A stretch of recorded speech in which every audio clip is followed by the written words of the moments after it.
Decisive battles for Bakhmut have begun between the Ukrainian and Russian armies. For more than 8 months, the occupiers have been unable to take the city, although they have been sending their best-trained units to storm it. However, the fate of Bakhmut may be decided in the upcoming days.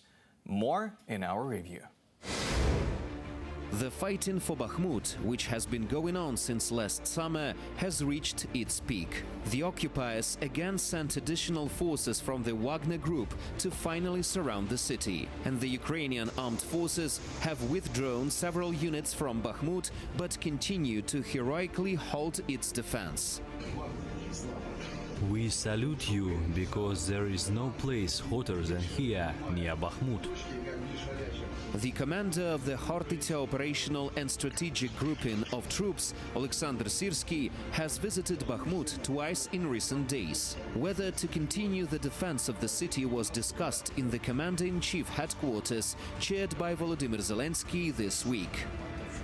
I directly asked the commander of Khortytsia, General Syrsky, and the commander-in-chief, General Zaluzhny, how they saw the defense operation in the Bakhmut direction going forward, whether to withdraw or to continue the defense and reinforce the city. Both generals answered, "Do not withdraw and reinforce." This position was unanimously supported. There was no other position. I told the Chief of General Staff to find the right response to help the guys in Bakhmut.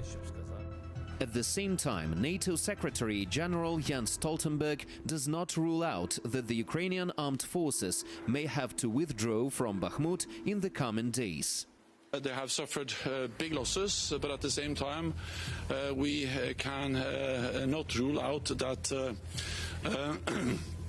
Bakhmut may eventually fall in the coming days. And therefore, it is also important to highlight that this does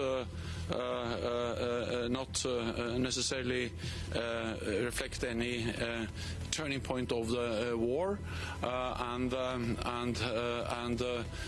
it just highlights that we should not underestimate Russia. We must continue to provide support to Ukraine. At the same time, according to British intelligence, the Ukrainian military has managed to stabilize the situation in Bakhmut. This is confirmed by military expert Serhiy Zgurets.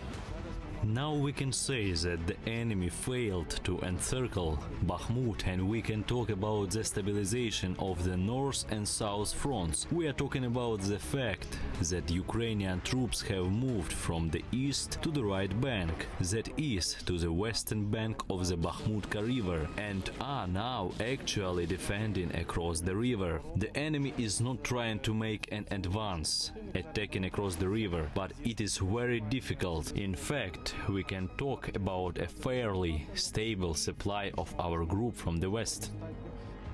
The several-month-long attack on Bakhmut has drained the occupiers of blood to the greatest extent since the beginning of the full-scale invasion. According to NATO intelligence, Russia lost 5 times more soldiers in this offensive than Ukraine. According to the American Institute for the Study of War, even if the city is captured, the Russians will be unable to continue the offensive on several fronts simultaneously, torn between the choice of moving west toward Kostiantynivka or northwest toward Slovyansk-Kramatorsk.